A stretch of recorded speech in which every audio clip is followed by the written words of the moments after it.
देख के डर जाते हैं एक्सप्रेशन, फिर हम छोड़ देते हैं, फिर वहीं गलत हो जाता है। तुम एंड तक करो ना, जहां तक कर सकते हो वहां तक करो। लाइक सिंपल अप्रोच पता है हमें, अब अप्रोच के बाद सॉल्व कैसे होना, सॉल्व करेंगे तो सॉल्व होगा। कि लाइक्लीहुड फंक्शन लिखना है, उसमें वो रखना है, सिंप्लीफाई करना है, आंसर आ गया, ये आ गया आंसर, क्या नया है इसमें। ये लाइक्लीहुड रेशियो टेस्ट है। ठीक है, तुम्हारा तो हो गया। नेक्स्ट बताओ जी। यस। तो हाँ, और किसका रह गया, किसी का रह गया? हो गया सबका? मेरा है सर, बहुत सारा। कहाँ पे है, किस ग्रुप में? एकलव्य पर। एकलव्य, हाँ। ये तो डॉट किए हो वो, हाँ। A be a matrix of order 3 × 3, ठीक है। आइगन वैल्यूज है 30 - 2। सो ए की आइगन वैल्यू है मुझे 30 - 2। कीजिए कि आइगन वैल्यूज क्या मल्टीप्लाई हो सकता है इस तरह से? नहीं नहीं, उसमें थोड़ा समझना है तुम्हें। मल्टीप्लाई तो नहीं हो सकता, लेकिन अ, अगर कम्युनिकेटिंग मैट्रिक्स है तो सम में होता है ना। लेकिन सब यहाँ में होता है। हो जाएगा, देखो ना, एक कहने का मतलब ये है मेरा कि जो तुम कहना चाह रहे हो मैं समझ रहा हूँ यहाँ पे क्या हो रहा है। ये मैट्रिक्स एक्चुअली बी जो है,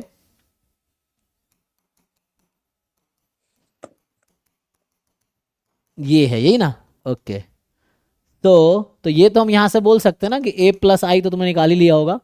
सो ये 4 1 - 1 और a - i या i - a, तो ये तो निकाल लिया होगा i - a।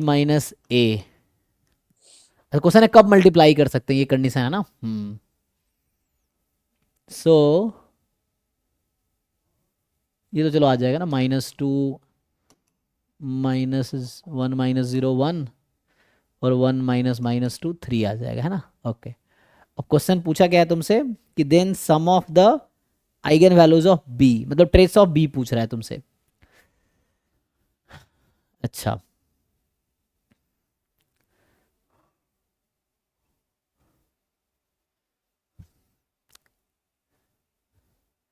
ये रिजल्ट ये है कि अगर हम लोग ऐसा कब बोलते हैं, जैसे ए है, ये फंक्शन ऑफ ए तो है, दिस इज फंक्शन ऑफ ए, ऐसा कुछ है।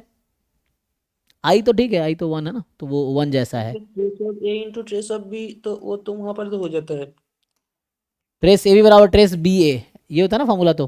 हाँ हाँ, तो इस तरह से बोल सकते हैं। नहीं नहीं, बी की जो आइगन वैल्यू आएगी वो यहाँ पे वैसी आएगी, मैं बता देता हूँ। ए की आइगन वैल्यू लैम्डा है ना, तो ये आएगी 1 - λ/1 + λ, ये तो बन जाएगी। ठीक है, ये बी की आइगन वैल्यू आएगी। प्रूफ कैसे करोगे?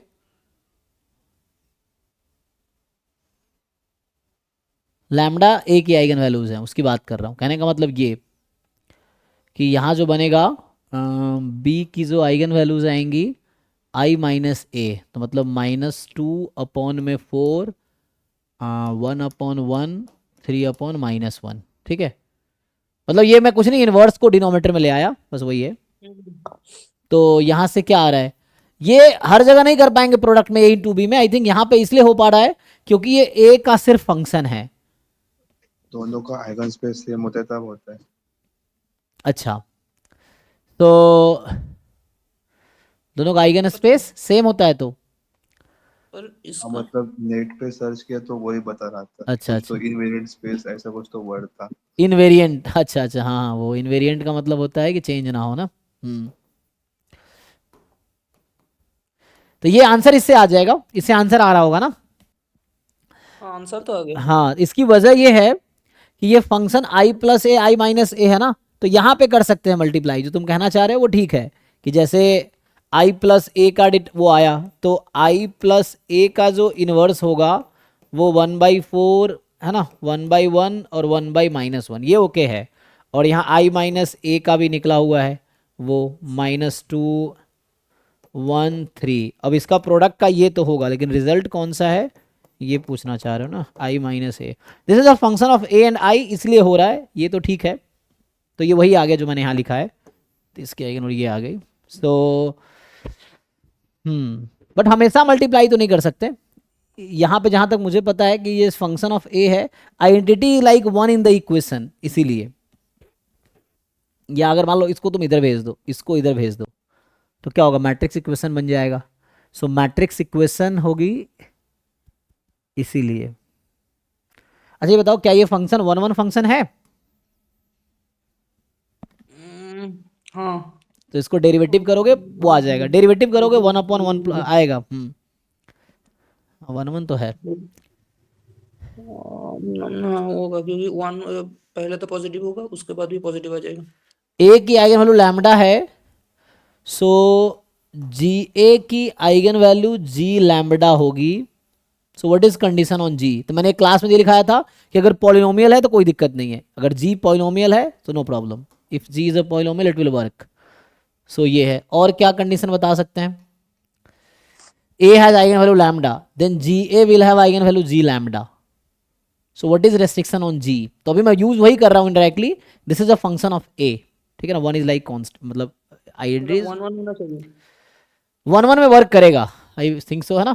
एक तो पॉलिनोमियल में वर्क करेगी, वन वन फंक्शन में भी वर्क करेगी, एंड क्वेश्चन है क्या हमेशा वर्क करेगी? क्वेश्चन ये है if ji is a well और डिफाइंड। अगर से पॉलिनोमियल में वर्क कर रहा है मतलब तो वन वन तो नहीं भी हो सकता हाँ है ना। वन वन नहीं भी हो सकता एग्जैक्टली, क्योंकि पॉलिनोमियल जरूरी नहीं वन वन हो, वही कह रहा हूँ। सो ये चेक करना पड़ेगा, मैं देखता हूँ एक को अभी। आई थिंक मुझे लगता है कि हर फंक्शन के लिए वर्क करना, लेकिन फंक्शन वो होने चाहिए तो सर कॉन्टिन्यूअस या तो इधर डिफरेंशिएबल। थोड़ा मतलब बाद में बता दीजिएगा, नहीं, मतलब यहाँ पे कॉन्टिन्यूटी या डिफरेंशिएबिलिटी कंडीशन होगा जहां तक मुझे लग रहा है। सो देख लेता हूँ, देखो ऑनलाइन कुछ बता रहा है, ये कंडीशन चेक करो कि a has eigen value lambda, when can we say g A has eigen value g lambda, what is restriction over g? So continuity या डिफरेंशिएबिलिटी आएगा, कॉन्टिन्यूटी के लिए आई थिंक वर्क करना चाहिए, continuous function of this. If ji is a continuous function on इस domain then it should work, जो मुझे लग रहा है, लेकिन उसको वेरीफाई करना पड़ेगा, श्योर तो नहीं हूँ।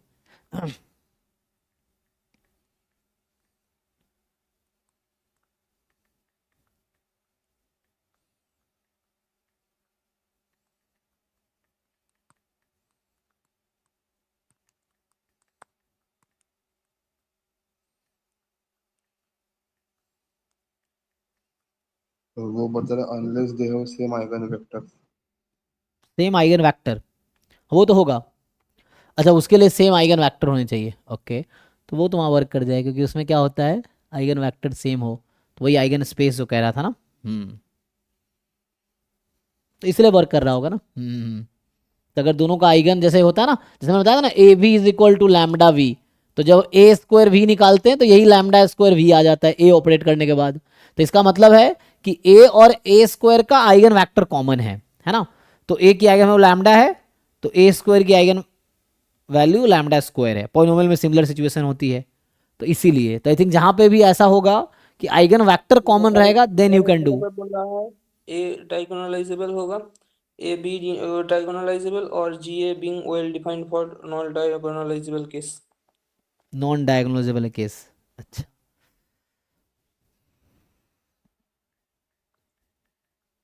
ठीक है सर, थोड़ा इसे स्किप कीजिए देखता हूँ, इसको करिए मुझे भी थोड़ा स्टडी करना पड़ेगा इसको, लग रहा है। तो इस तरह से और थोड़ा कुछ समझे। ठीक है, देखते हैं क्या होता है। पावर के लिए तो वर्क करता है, आइगन वेक्टर अगर कॉमन है तो वो सही कह रहा है, आइगन वेक्टर कॉमन है तो हो ही जाएगा, लेकिन what is a more condition over ji.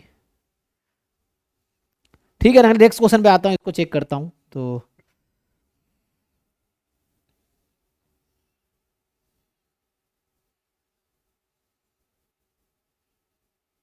Sir इसमें जो लास्ट क्वेश्चन में है इसमें से मतलब सर रो को जीरो जीरो होना पड़ेगा ना।